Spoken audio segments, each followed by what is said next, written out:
Una vez más los saludo con la paz del Señor. Le invito a que abra su Biblia en el Evangelio de Lucas en el capítulo 8. Y vamos a leer un solo versículo. Lucas capítulo 8. Y vamos a leer juntos, unánimes, el verso 8. San Lucas capítulo 8, verso 8. Amén. Amén. Vamos a leer el verso 8 de manera unánime a la voz de 3. 1, 2, 3. Y otra parte cayó en buena tierra y nació y llevó fruto a 100 por 1. Hablando estas cosas decía a gran voz: el que tiene oídos para oír, oiga. Vamos a orar. Maravilloso y buen Dios, gracias te doy por esta oportunidad que tú nos brindas, Señor, de estar en tu casa, Señor. Ahora, Señor, mira por la palabra que va a ser expuesta. Habla mi vida, habla la vida de tu pueblo, habla la vida de tu iglesia y habla la vida de todos aquellos que puedan escuchar este mensaje. Te damos gracias en el nombre de Jesús. Amén. Pueden tomar asiento, amados hermanos. Manténgase mayormente en el Evangelio de Lucas. Díganle al hermanito que tome asiento. Ya se va a sentar. Y yo creo que usted y yo ya hemos leído o cuántas veces hemos escuchado un pasaje como este. Hoy día vamos a meditar algunos versículos del capítulo 8 de Lucas. Pero quiero decirle que escuchar la palabra de Dios no garantiza transformación. En la parábola del sembrador, el Señor Jesús enseñó que la condición del corazón determina la respuesta del mensaje. ¿Cómo está su corazón? ¿Está abierto? ¿Está cerrado? ¿Está temeroso? ¿Es un corazón que quiere oír la palabra de Dios, que tiene hambre por la palabra del Señor? Quiero decirle que este es un problema que todos nosotros compartimos. ¿Por qué? Porque el ser humano está inclinado hacia lo malo.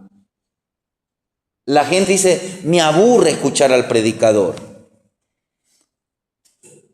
Hoy queremos predicadores, pero que mayormente sean motivadores. Y la iglesia no necesita motivadores. Dios nos motiva por su palabra. Lo que la iglesia necesita es enseñanza. Lo que la iglesia necesita es doctrina. Lo que la iglesia necesita es conocer las Escrituras.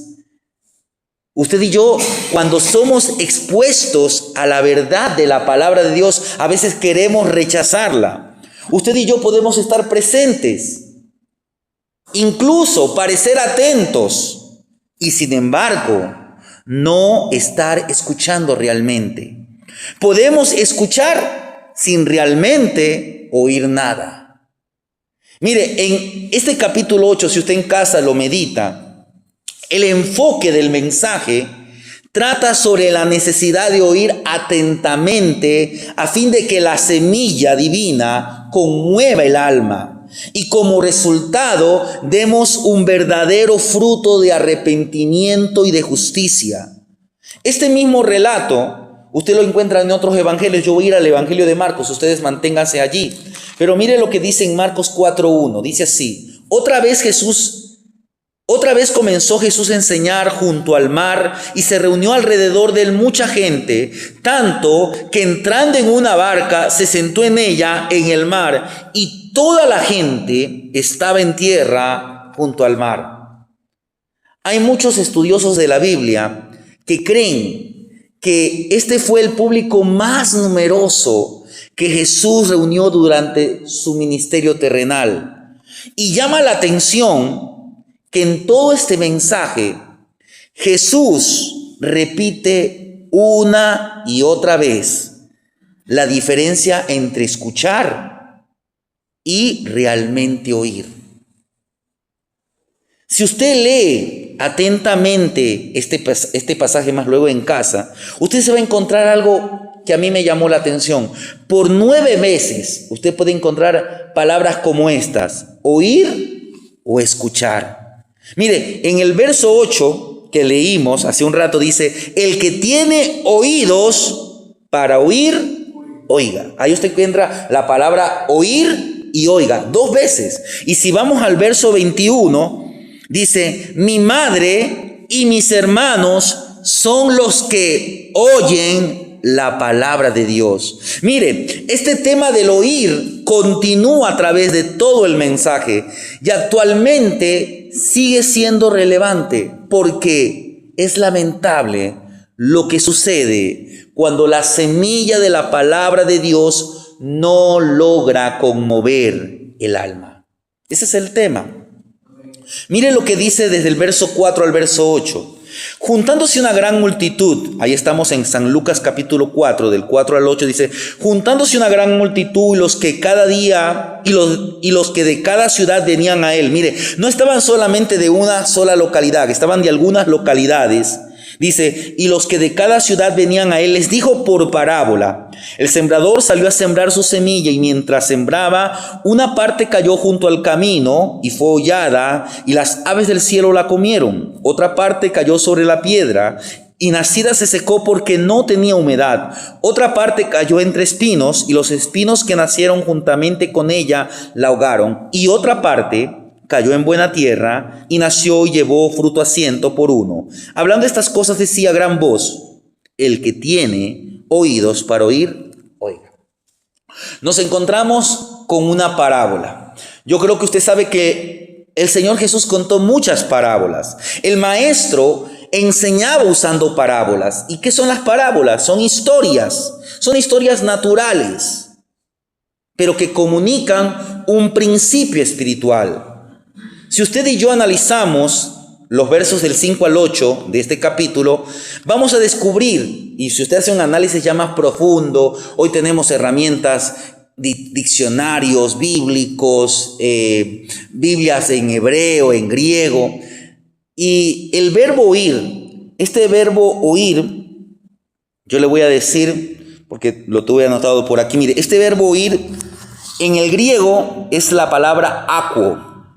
La palabra aquo significa entender, no solamente significa oír. Mire, ese es el griego antiguo. Tenía una amplitud, una gama de significados. Entender, escuchar, hablar, llegar a oído de, obedecer, oír, hablar. Mire, oír y hablar. Es decir, una persona que cuando oye, algo sale de su corazón, da una respuesta. También tiene que ver con el oyente. Esta palabra es la palabra griega, en el griego koiné, aquo. Pero volviendo al tema, como le digo, también me llama la atención que en ese verso, el verso 8, esta palabra está en un tiempo imperfecto. ¿Y qué significa eso? Que el Señor Jesús repitió esta frase mientras contaba la parábola. Yo no sé si ustedes se han encontrado con pastores, y no está mal porque a veces no nos gusta. Hermanos, presten atención. ¿Por qué está diciendo eso el pastor? ¿Por qué? Porque se da cuenta que los hermanos no están prestando atención. Tal vez están mirando para otro lado, mirando al suelo, leyendo la Biblia, jugando con el celular. Otros están durmiendo, otros están con la mente en otro lugar, como que están pensando en otra cosa. Y nosotros no tenemos que ser así. Tenemos que tratar de prestar la debida atención. Usted va a encontrarse en el Antiguo Testamento. Si oyeres atentamente. Mire, el Señor Jesús era como que repetía mientras contaba esta parábola. No era algo que dijo solo una vez. En esta parábola Jesús presenta una historia con 4 tipos distintos de terrenos que presentan 4 maneras diferentes de escuchar el mensaje de Dios. Mire, en aquellos días los campos no estaban rodeados de cercas ni divididos por grandes caminos, sino que se organizaban en parcelas. Ustedes tienen que saber más de esto porque viven en el campo. Y entre cada una de ellas, entre cada parcela, habían senderos estrechos por donde caminaban los campesinos y por donde también transitaban los animales. Con el tiempo, ¿qué pasa? la tierra se compacta al punto de que se parece como el cemento. Los caminos quedaban endurecidos por el constante paso de personas, de carretas, de animales. El sembrador en aquellos días, en aquella época, no usaba maquinarias. ¿Qué hacía? Llevaba a veces una bolsa colgada al hombro o a la cintura, metía la mano y esparcía la semilla mientras caminaba por el campo. El sembrador de esa época tenía un trabajo muy arduo. Usted y yo hoy somos sembradores. Estamos llamados para sembrar, pero además de ser sembradores, primeramente tenemos que ser terreno. Y hoy quiero que a través de la palabra del Señor usted se dé cuenta qué clase de terreno estamos siendo. Mire, mientras el sembrador caminaba por el campo, él tiraba la semilla. Y como era algo inevitable, pasar junto a senderos endurecidos, cuando él pasaba por estos senderos, parte de la semilla caía sobre ellos. Esta semilla no lograba penetrar la tierra, simplemente rebotaba en la superficie. El siguiente terreno no era un terreno lleno de piedras visibles. Usted ve que ahí dice que era un terreno pedregoso, pero lo que quiere decir ahí en el original no es que usted veía las piedras por encima, no, sino que era un campo donde justo debajo de una delgada capa de tierra había un poco de base rocosa. Ahí había las tierras. Primeramente había una pequeña capa fina de tierra. A veces usted dice, es tierra de sembrío, pero por debajo ahí estaban las piedras. Y esto era lo que no se había removido al arar. A simple vista parecía un suelo fértil, pero la capa era tan superficial que la semilla no podía echar raíces profundas, y cuando el sol comenzaba a calentar la planta, simplemente se marchitaba por falta de humedad. En el siguiente terreno, ¿qué ocurría? Mire, en el siguiente terreno, la semilla sí brotaba, pero no crecía con libertad. Habían las raíces de los espinos. ¿Qué hacían las raíces de los espinos? Le robaban nutrientes, y los espinos, la sombra de ellos, le impedía desarrollarse. Así que, aunque crecía, terminaba ahogándose. Finalmente, el último terreno fue el terreno apropiado para la semilla, para que la semilla germine, para que la semilla crezca, para que la semilla dé fruto. Ahora, usted sabe, dice los siguientes versículos, dice, el verso 9 dice, y sus discípulos le preguntaron diciendo, ¿qué significa esta parábola? Él les dijo, a vosotros os es dado los misterios del reino de Dios, pero a los otros por parábolas, para que viendo no vean, y oyendo. Mira, ahí vemos otra vez la palabra o un vocablo que tiene que ver con oír. Oyendo no entiendan. Y no es que el Señor no quería que ellos no sepan, sino que la mayoría de las personas no se acercó. Los únicos que se acercaron al Señor Jesús, los que querían saber lo que el Señor había contado, eran sus discípulos. Tal vez mañana viene un hermano o el pastor o el que está hablando, habla de un tema y usted dice, no le entendí. No sé, yo creo que a todos nos ha pasado cuando éramos alumnos. El profesor terminaba y decía, ¿entendieron? Y todos, sí, nada, habían entendido. Y después, oye, ¿entendiste? Y tal vez uno o dos entendían, mayormente en matemáticas o en materias como inglés. Cuando usted no le entienda al predicador, acérquese al predicador. Sin temor, con amor, con sabiduría, pero acérquele. Mi hermano, pastor, lo que usted expuso, algo no le entendí, tal vez no le presté atención, o tal vez la forma como usted explica, tal vez no soy esa persona receptiva para ese tipo de mensaje. O a veces cuando leemos, no sé si a usted le ha pasado, el creyente cuando es nuevo y aún tenemos 30, 40 años tal vez de creyente, no vamos a entender todo lo que dice la palabra.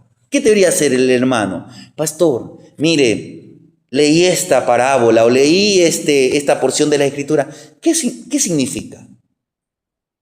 Tal vez el pastor lo sabe. Y si no lo sabe, el pastor humildemente tiene que decir, no lo sé. Pero ¿qué vamos a hacer? Vamos a buscar del Señor. Vamos a pedir que el Señor nos hable. Vamos a preguntar, vamos a investigar. Vamos a leer en otras Biblias, en otras traducciones. Mire, hoy tenemos tantas herramientas. Usted tiene un celular, utilícelo para las cosas del Señor. Lea la Biblia. Ahora quiero darle un consejo. No se enseña solamente a tener la Biblia en el celular. No. Pague un precio y cómprese una Biblia. Pague un precio.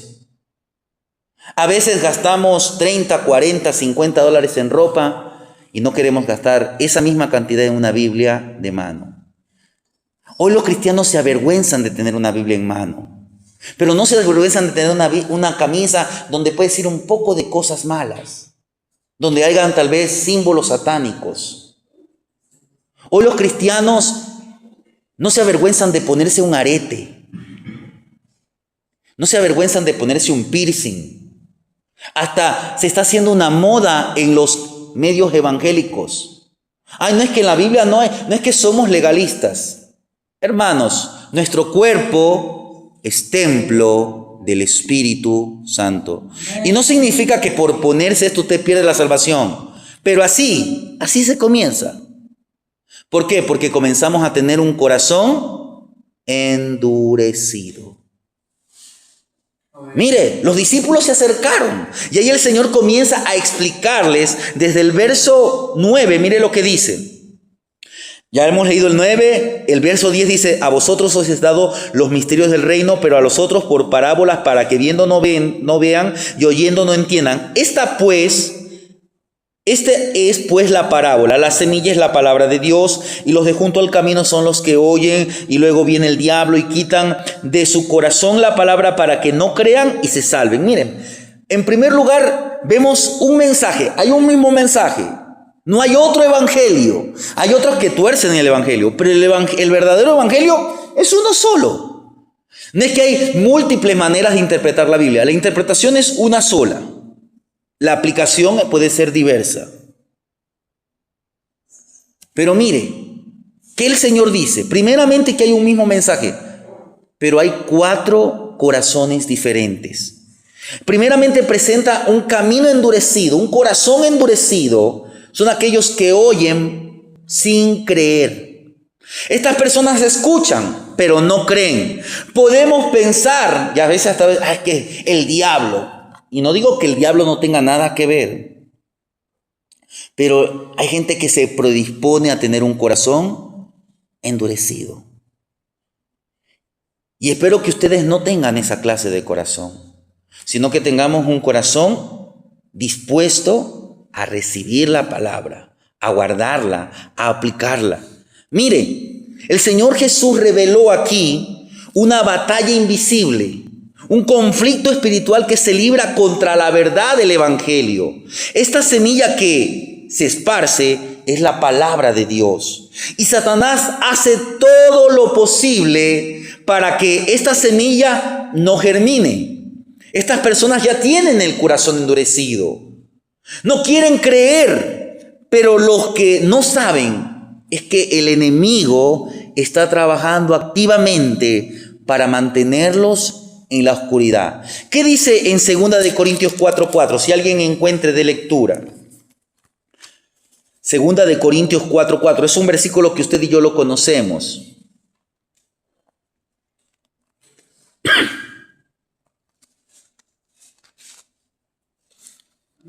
Lea, mi hermano.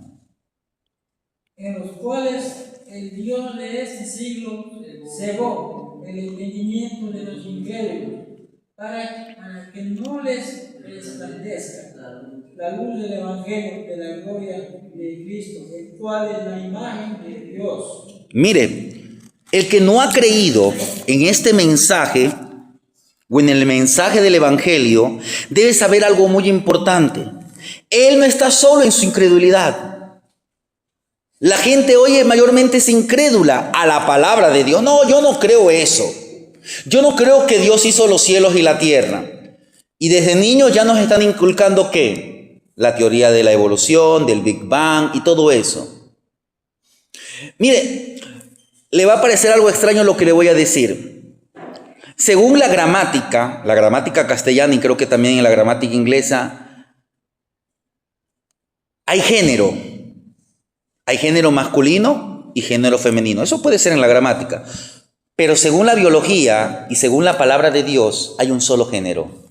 Y el género se llama especie humana. Hay un solo género. Lo que hay es diferente sexo.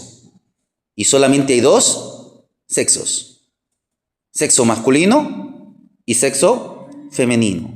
Pero desde la escuela ya vienen con el género y nos lo metieron bien suavecito. Género en la gramática. ¿Y hoy qué están haciendo? Están debatiendo si podemos, además del género masculino y femenino, el género neutro. ¿Qué es eso?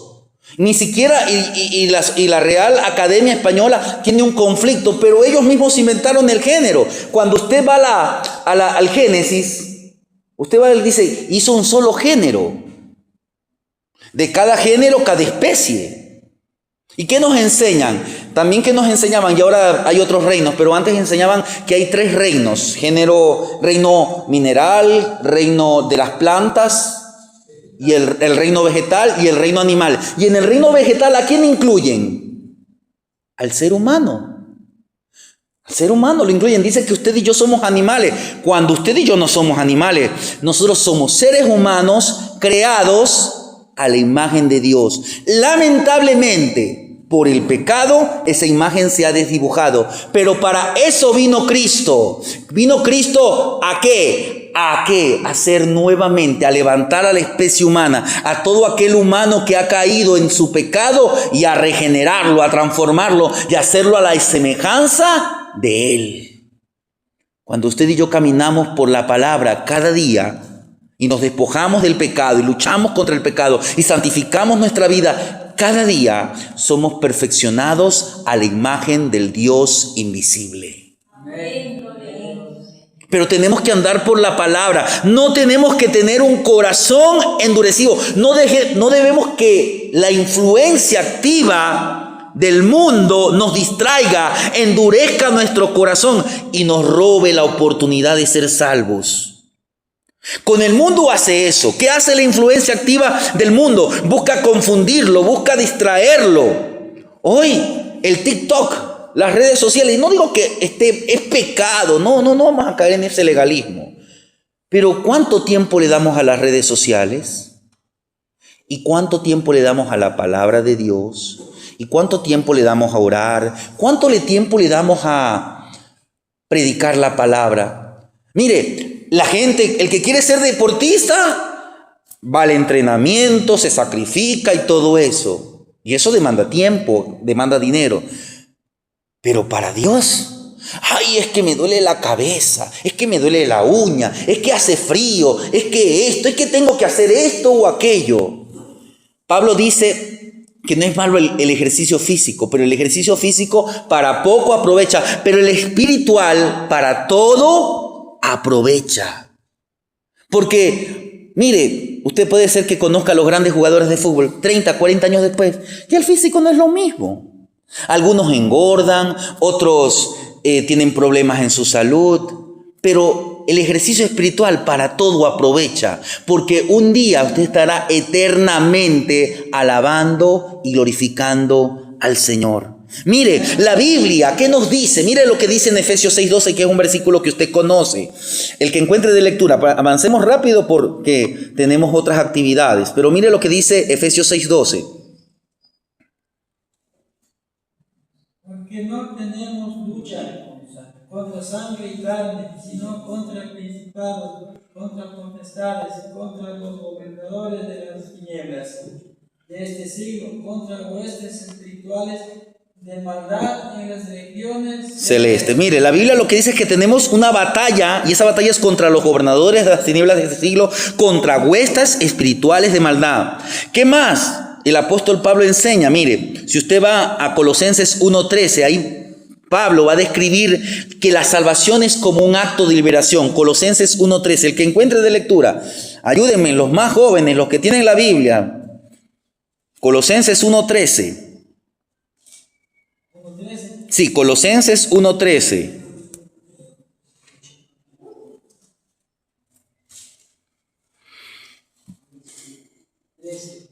El cual nos ha librado de la potestad de las tinieblas y trasladado al reino de su amado Hijo. Mire, ¿qué es la salvación? De acuerdo a esto que nos está enseñando el apóstol Pablo, y más que el apóstol Pablo, es el Espíritu Santo por medio de Pablo, que la salvación es como un acto de liberación. Es alguien que es rescatado del dominio de las tinieblas y es trasladado al reino del Hijo amado de Dios. Usted y yo no seamos un corazón endurecido. Y cuando vayamos a predicar, quiero que sepa, nos vamos a encontrar con corazones endurecidos. Pero que eso no le desanime. Usted ame más de la palabra. Llénese más del conocimiento de Dios para que usted rebata en ese momento. No se meta en debates. No. Si alguien le dice, oye, vamos a debatir. No, la palabra no es para debatir. Pero si en el momento de que usted está exponiendo la verdad del evangelio, alguien le quiere frenar, usted tiene que conocer. Hay maestros bíblicos que enseñan y le van a dar pruebas en contra de la evolución, en contra del Big Bang, en contra de estas ideas de los homosexuales y todas esas cosas. Llénese de ese conocimiento, pero además de que se llene de ese conocimiento, viva ese conocimiento, viva la palabra del Señor. Mire, tenemos el terreno, en primer lugar, el terreno endurecido, pero ¿qué más dice más adelante? El verso 13, los de sobre la piedra son los que habiendo oído, mira otra vez la palabra oído, reciben la palabra con gozo, pero estos no tienen raíces, crecen por algún tiempo y en el tiempo de la prueba se apartan. Mire, el terreno pedregoso es aquellos que oyen pero sin profundidad. Este terreno describe personas que reciben el mensaje con entusiasmo. ¿Pero por qué? ¿Cuál es el mensaje del evangelio? Mire, el mensaje del evangelio es este: arrepentíos. ¿De qué me tengo que arrepentir? De mis pecados, porque si no estoy condenado a la ira de Dios.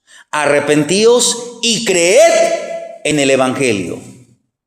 Creed en el evangelio, creed en la buena noticia. Hay esperanza para el pecador, para que el que está muerto en sus delitos y pecados, para que el que está rumbo al infierno, hay esperanza. Pero hoy, como le decía, hay más motivadores que predicadores. Y muchos se integran a una iglesia, muchos son parte de una iglesia. ¿Por qué? Porque se les habló, y no digo que esto sea mentira, quiero que me entienda, pero lo dicen de una manera que no es la correcta. A veces se nos enseña que Jesús va a arreglar todos nuestros problemas de salud, que va a resolver nuestras finanzas, que nos va a hacer prósperos, que Dios tenía un maravilloso plan para sus vidas y asumieron que eso ¿qué significaba? Comodidad, estabilidad, bendiciones y complicaciones. ¿Qué dice la palabra del Señor?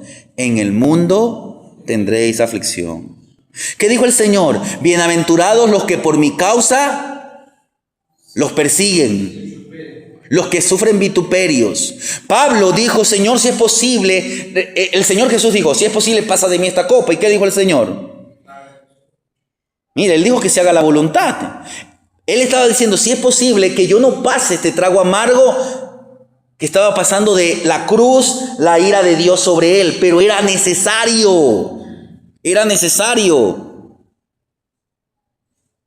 ¿Qué dijo el apóstol Pablo? Recuérdese a Pablo que le dijo que le quite un aguijón. ¿Y qué le dijo el Señor? Te basta mi gracia, porque mi poder se perfecciona en mis debilidades. Sí, el Señor tiene un grandioso plan para nuestras vidas, sí. Pero mientras estemos en esta vida vamos a pasar pruebas, aflicciones, enfermedades. Un día, si el Señor no viene, tendremos que partir de esta tierra. Está establecido para el hombre que muera una sola vez.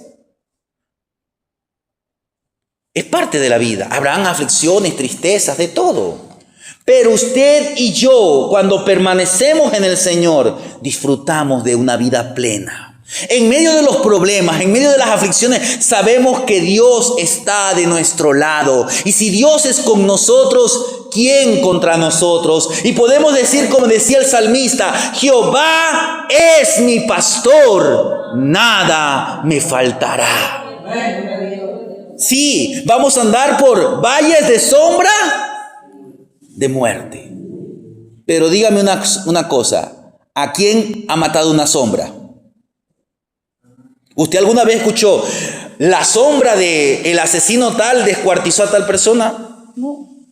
Una sombra no nos puede hacer nada.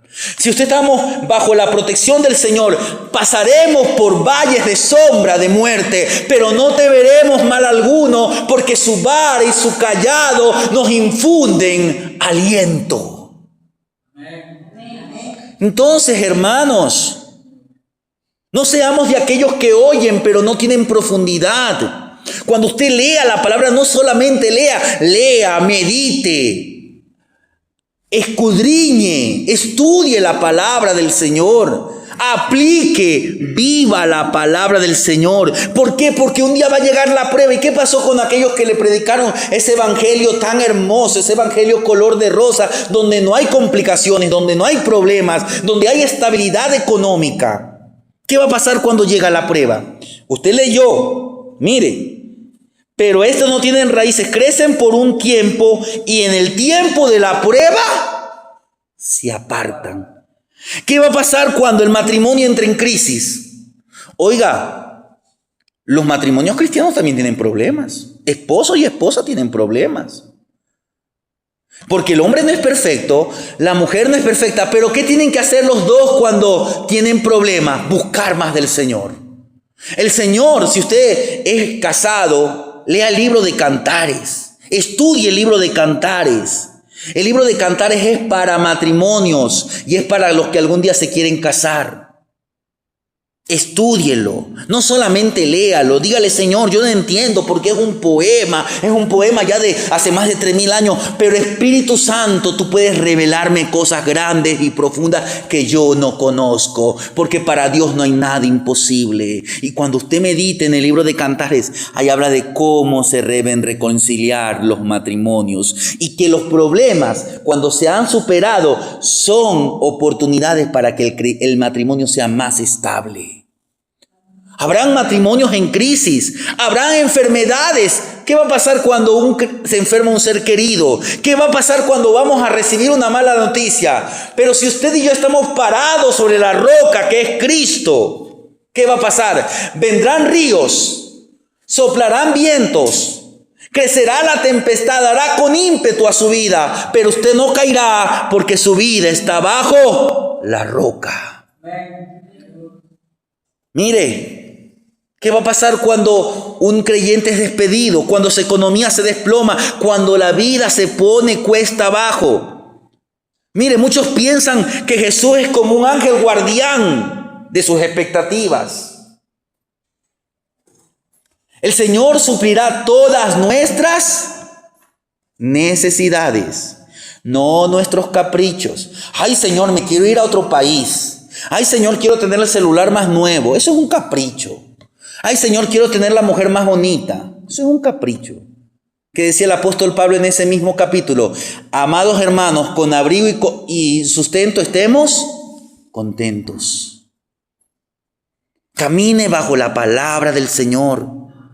Mire, estos que nos presenta los del terreno pedregoso, no es que perdieron la salvación.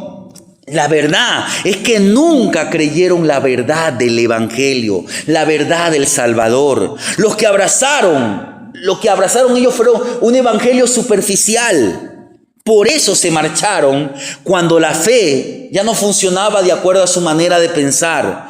Estaban escuchando, pero sin entender. Que usted y yo no seamos de aquellos que escuchan, sin profundidad, sin entender. ¿Qué más nos muestra? Mire lo que nos dice el verso 14.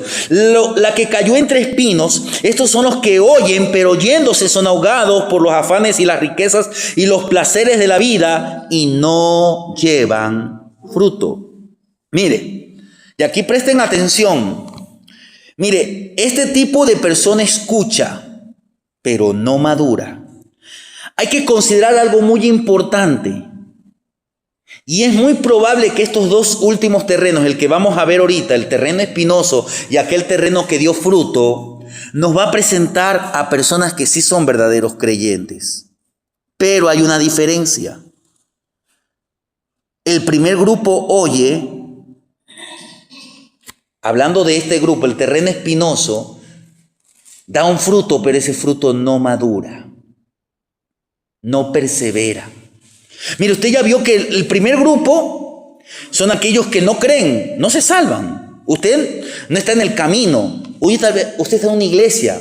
Usted tal vez puede ser que haya hecho su decisión sincera.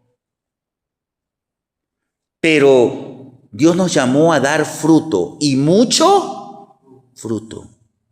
Porque aquel que no da fruto, ¿qué va a pasar? Será cortado. Mire.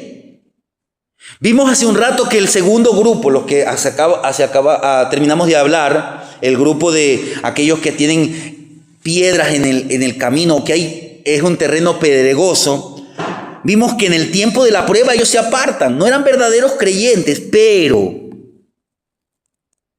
estos dos últimos, el terreno espinoso y el buen terreno, aquí hay una diferencia. Ambos están creciendo. Hay fruto, pero algo sucede. Ese fruto no llega a madurar y la razón por la que sucedió esto, el Señor Jesús la explica. Mire lo que dice. La que cayó entre espinos, estos son los que oyen, pero oyéndose son ahogados por los afanes, las riquezas y los placeres de la vida y no llevan fruto. Ahora, no llevan fruto significa que ese fruto no persevera, no madura. Recuérdese que el Señor Jesús en una ocasión, Él maldijo una... No sé si usted conoce el árbol de la higuera. Yo creo que he visto una vez, pero averiguando, la higuera da dos tipos de frutos, podríamos decir. Uno que es un fruto muy grande, pero que no es el propio higo. Le llaman las brevas. Eso es lo que el Señor esperaba encontrar en esa higuera. No esperaba encontrar el higo propiamente, esperaba encontrar brevas. Pero dice que tampoco lo halló. ¿Y qué hizo? Lo maldijo. Mire, había crecido la planta, había tal vez hasta florecido, pero no daba fruto. Usted y yo tenemos que ser higueras que den fruto, fruto de arrepentimiento, fruto verdadero. Mire, pero ¿por qué pasa esto? ¿Por qué no da fruto? Porque hay demasiada competencia. Esta persona, este corazón, este tipo de persona está a su manera buscando del Señor. Busca crecer espiritualmente. Ay, sí, voy al culto. Va al culto, pero no es constante. ¿Por qué? Porque también está corriendo detrás de muchas otras cosas. Mira, aquí ¿qué nos presenta? Se nos presenta tres grandes obstáculos: los afanes, las riquezas, los placeres de la vida. Y quiero decirle que ninguno de estos se presenta como algo necesariamente malo. No son, o no se nos dice que estos sean pecados. Tal vez es una vida de responsabilidades, tal vez son posesiones que uno tiene, tal vez son pasatiempos que uno tiene, tal vez ciertos compromisos que uno tiene. El problema no es que estas cosas existan, sino que compiten con el primer lugar en el corazón. Y recuérdese lo que el Señor Jesús dijo: buscad ¿qué? Primeramente. Buscad primeramente el reino de los cielos. Busca como tu principal prioridad, como lo que tú necesitas para vivir. ¿Necesitamos dinero? Sí, necesitamos trabajar. Pero, ¿de qué aprovechará que el hombre tenga todo el dinero del mundo, pero perdiere su alma?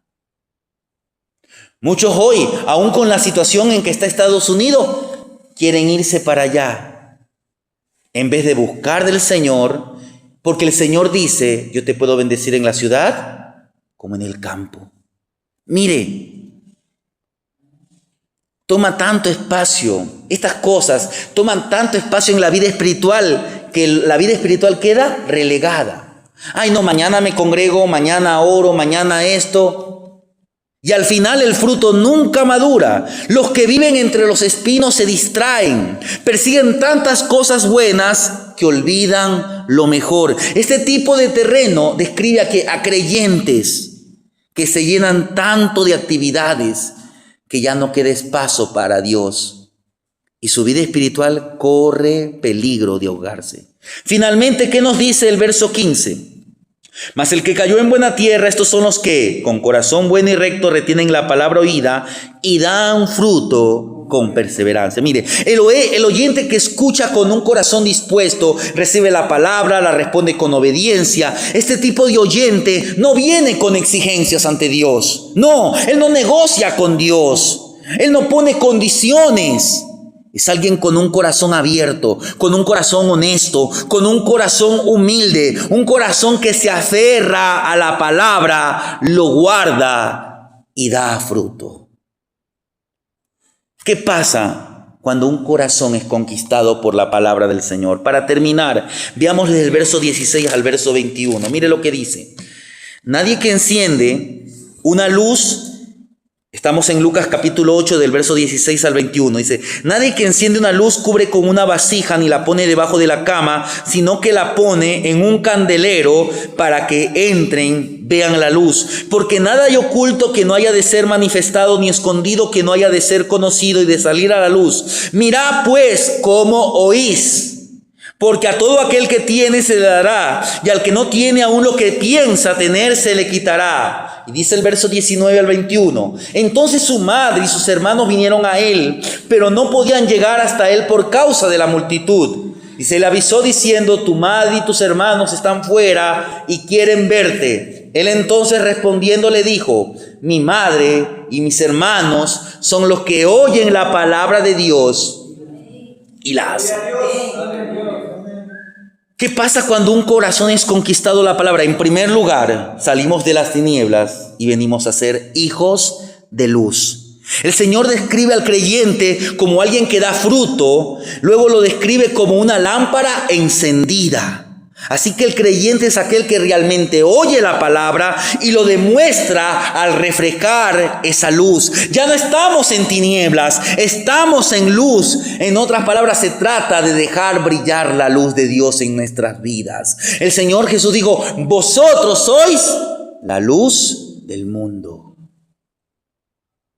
Por eso es que el creyente dice, llega carnaval, mejor vamos a buscar del Señor. No nos vamos a ir en esas cosas. No, busque del Señor. El próximo feriado que ustedes tengan, les doy un consejo. Hagan una actividad dentro de la iglesia. Qué sé yo, un ayuno, un culto especial. Busquen del Señor. Mientras el mundo se va tras las cosas de este mundo, ustedes busquen de las cosas de Dios. El cristiano que se conforma con ir solo al cielo es un cristiano egoísta. Porque ninguna antorcha que Dios enciende fue hecha para alumbrarse a sí misma. Nosotros compartimos la luz con otros. Pero ¿qué más? Vemos que dice que llegaron los hermanos de Jesús. Llegó la madre de Jesús. Y el Señor ahí dice que el que hace su voluntad, mire, mi madre y mis hermanos son los que oyen la palabra de Dios y las hacen. Además de ser hijos de luz, hoy ya no somos hijos del enemigo, ya no somos hijos del diablo, somos ahora hijos de Dios. Mire cómo concluyó el tema el Señor Jesús. Él repitió su punto principal de oír la palabra de Dios, de oír la palabra de verdad. Y si usted compara con el Evangelio de Marcos, notamos que sus familiares vinieron para llevárselo de manera discreta, porque ellos pensaban que Jesús había perdido el juicio. Sus medios hermanos, hace unos minutos atrás o unas horas atrás, hablábamos, el Señor Jesús tuvo hermanos. No fue ningún pecado que María haya tenido otros hijos. Se casó con José. La Biblia nos enseña que tuvo hijos e hijas con José. Mire, los medios hermanos de Jesús, ellos no creyeron en el Señor Jesús durante el ministerio. La Biblia nos presenta que después de la resurrección llegaron a creer. Y aquí, según nos cuenta Lucas, María estaba con los demás hermanos de Jesús, con sus otros hijos. Así que esta visita no es una visita hostil. Esta visita es una visita motivada por la preocupación. Lo más probable es que en este momento de la historia ya José ya había muerto. Pero quiero que no se equivoque. El Señor Jesús no es que está rechazando su vínculo con la familia. Llega a su familia en un día de culto. Tráigala a la iglesia. Ay, es que llegó mi familia y tengo que atenderla. Su familia tiene que conocer que usted le da primeramente honra a Dios. ¿Qué decía el hermano? Dejad que los muertos entierren a sus muertos. Pero yo y mi casa serviremos a Jehová. Cuando venga día de culto, esfuércese en participar. Esfuércese. Va a venir cosas. Ay, el pollo se perdió. No se vaya tras el pollo. Venga a la casa del Señor. Ay, es que la vaca, es que esto y aquello. Ya así mismo fuera al que se le cayó la casa encima. Pero a veces ponemos tanto pretexto para venir a la casa del Señor. Hermanos, esforcémonos por entrar por la puerta angosta, porque estrecha es la puerta y angosto es el camino. Mire, lo que aquí el Señor está señalando es una realidad espiritual mucho más profunda. ¿Sabe lo que dice el Señor? Ellos son mi familia. Ellos son mi gente. El que oye la palabra del Señor, el que da fruto, el que permite que la palabra del Señor conquiste el corazón, son la familia de Dios. Mire lo que dice para finalizar, 2 versículos. Alguien que lea en San Juan 1:12 y alguien que lea en Gálatas 6:10. San Juan 1:12 y Gálatas 6:10.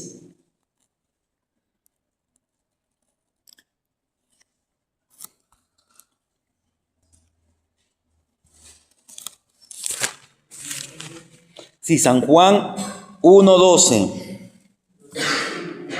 San Juan 1:12. Mas a todos los que le recibieron, a los que creen en su nombre, les dio potestad de ser hechos hijos de Dios. Y alguien que lee en Gálatas 6:10. El que tenga en Gálatas 6:10. Gálatas 6, verso 10.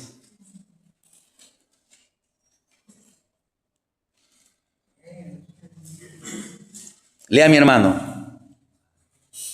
Así que según tengamos oportunidad, hagamos bien a todos y mayormente a las familias de la fe. Mire, esta es una familia.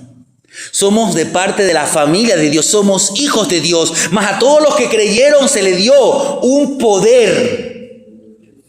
Somos hijos de Dios, no solamente por adopción, somos hijos de Dios por el nuevo nacimiento, no por obra de carne y de sangre, sino por voluntad de Dios, por medio de la palabra y el Espíritu. Por eso es que Jesús le dijo a Nicodemo, si no nacieres de nuevo del agua y del Espíritu. El agua es la palabra, porque la palabra dice, ¿con qué limpiará el joven su corazón?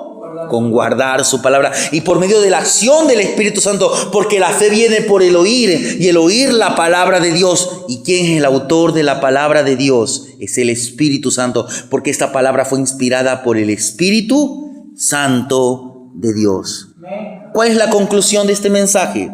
Todo aquel que oye la palabra de Dios, todo aquel que deja que las enseñanzas del Señor lo conquisten, son aquellos que cultivan el fruto del Espíritu Santo. Son aquellos que dejan brillar la luz del Evangelio. Son aquellos que se gozan de pertenecer a la familia de Dios. Quiero decirle que escuchar bien no termina cuando concluye esta predicación. Es aquí cuando comienza, cuando usted y yo decidimos obedecer. Pues es algo trágico. ¿Qué es algo trágico? Cuando la semilla de la palabra de Dios no logra convencer el corazón del hombre. Cuando no logra conmover el alma. Amén.